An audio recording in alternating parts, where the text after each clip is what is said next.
deals when it comes to their contracts. Now, we know the current CBA agreement is set to expire at the conclusion of this season, and those players that is currently under contract through these agreements, all of that stuff will be null and void after this calendar year. So basically, hence why players like Breanna Stewart, Kelsey Mitchell, all signed one-year deals to remain on their same teams because of this current CBA agreement. Because if they would have locked in to a long-term deal, they would have been under the old CBA agreement. Now, I'm not saying that the deal is going to be done.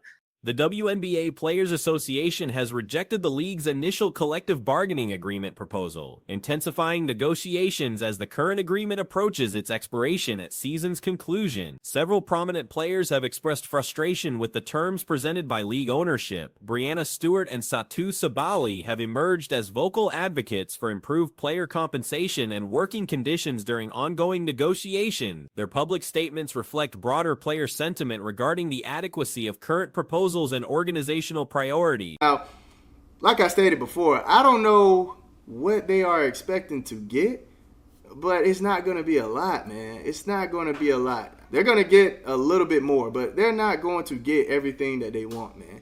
I don't know necessarily what they're looking for.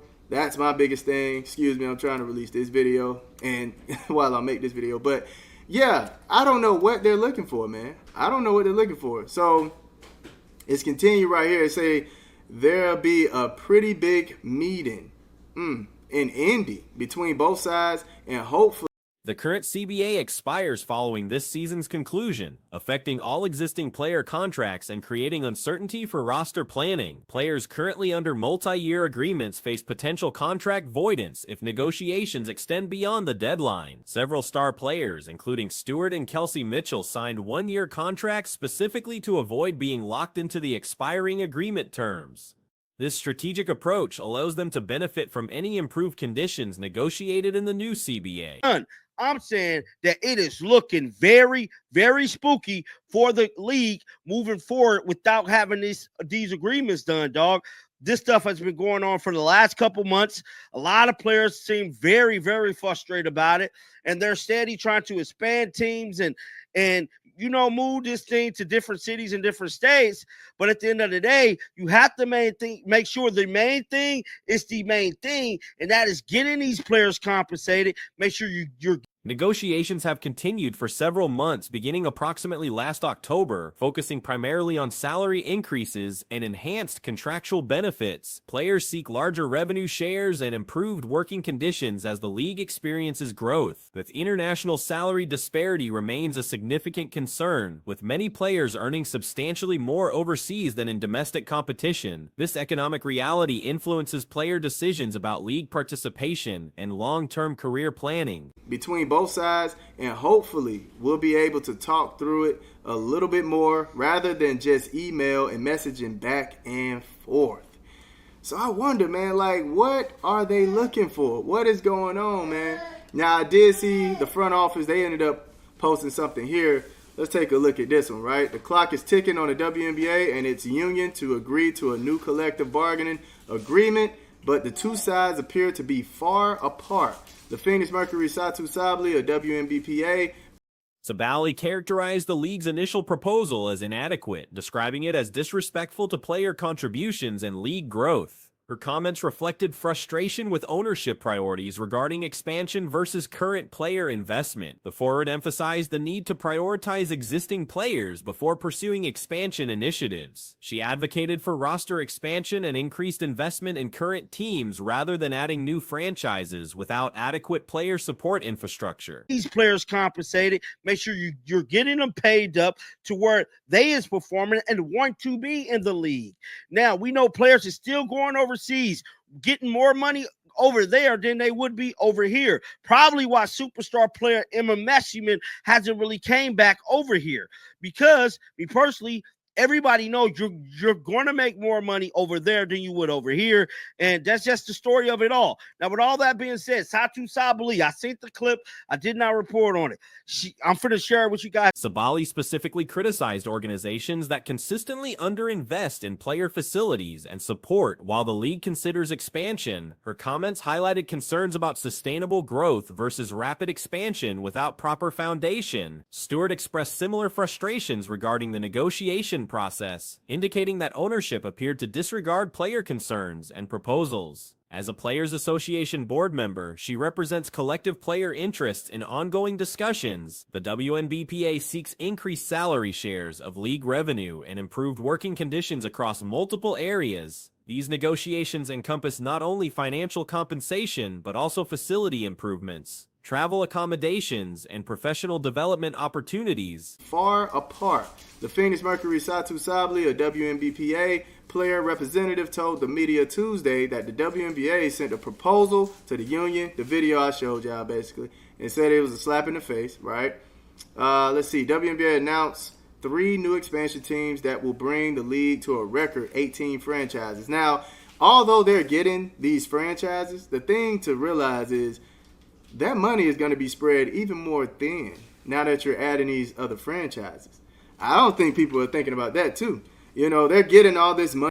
Sophie Cunningham addressed recent controversy regarding her comments about expansion markets and lifestyle considerations. Her clarification emphasized respect for existing markets while acknowledging personal preferences for certain locations. Cunningham explained that her comments regarding Detroit and Philadelphia were misunderstood, noting historical significance of both markets in league development. She expressed gratitude for their contributions to WNBA growth and establishment. Sabali, I seen the clip, I did not report on it. I'm going to share it with you guys here shortly. Satu Sabali pretty much ripped WNBA owners yesterday about this same set agreement. Let's check out the footage before we get into the Breanna Stewart thing. Let's look and see what Satu Sabali had to say. Roll the footage.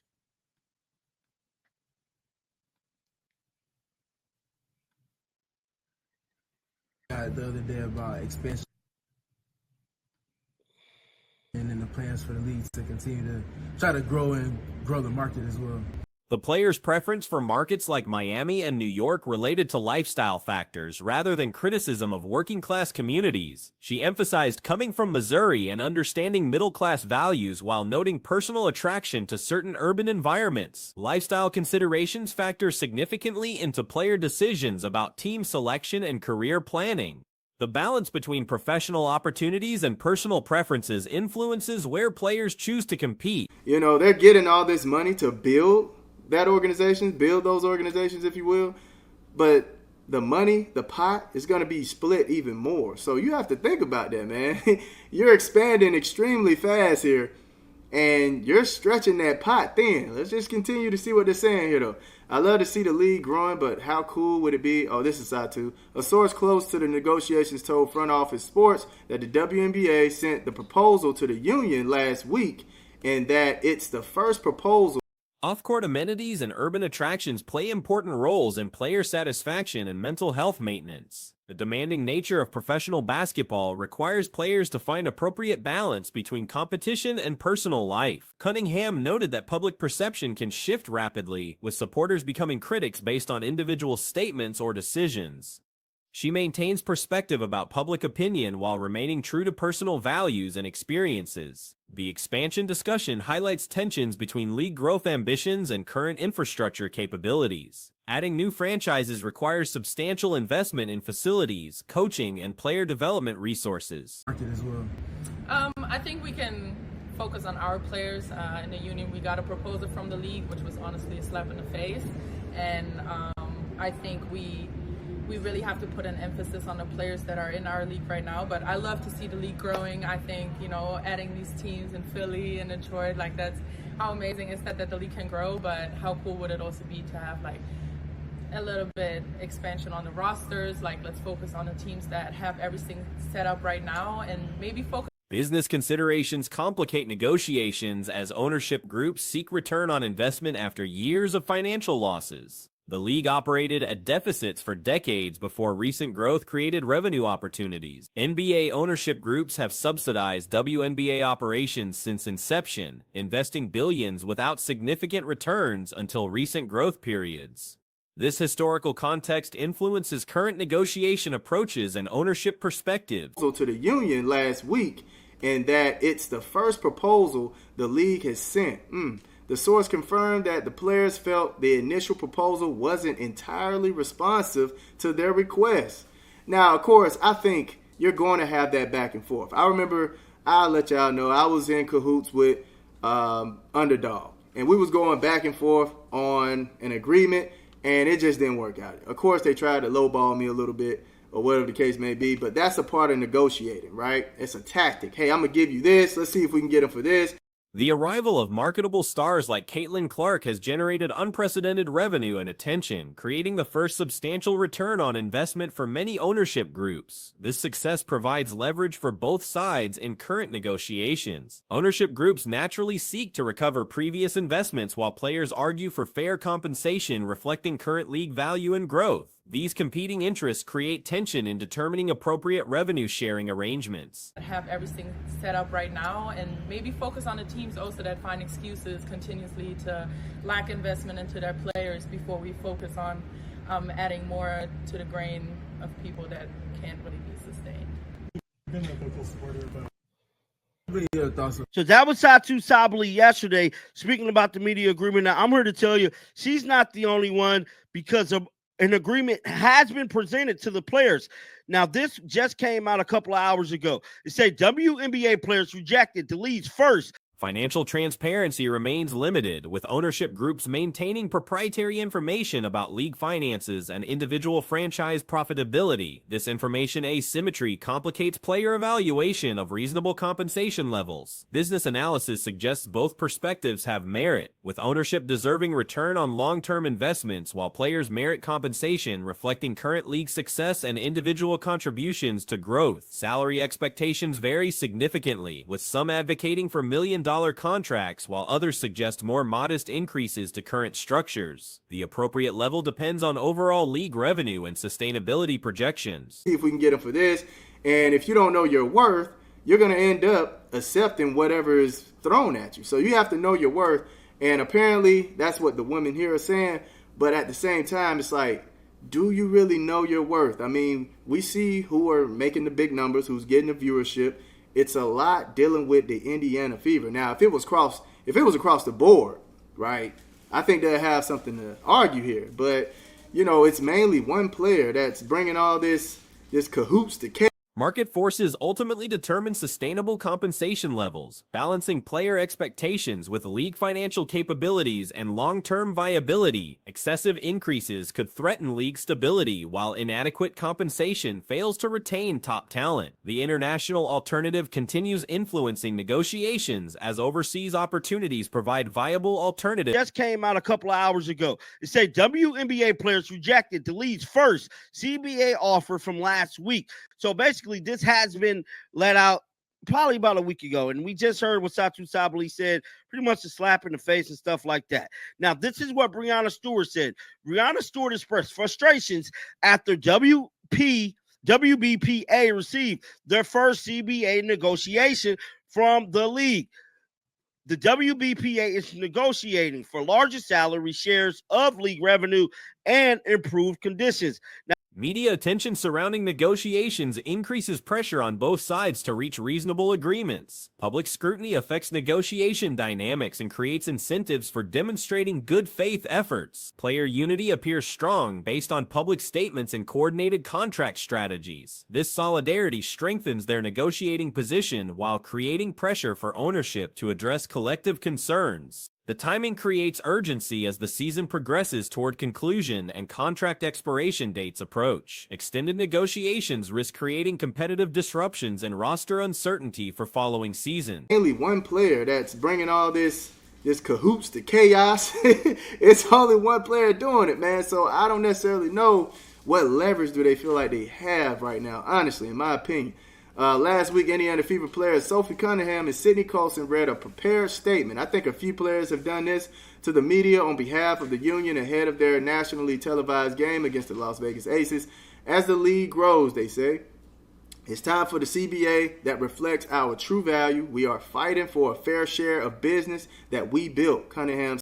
League growth momentum provides opportunity for creative solutions benefiting both parties. Increased revenue streams enable higher player compensation while ensuring ownership returns on investment and continued league expansion. Future franchise values depend partly on successful negotiation outcomes. As player satisfaction affects league quality and marketability, ownership groups must balance immediate cost concerns with long-term value creation. The resolution will establish precedent for future negotiations and influence league development trajectory. Successful agreements could accelerate growth, while failures might limit competitive quality and expansion opportunities. Public support appears largely favorable toward player positions, though business realities require balanced consideration of all stakeholder interests.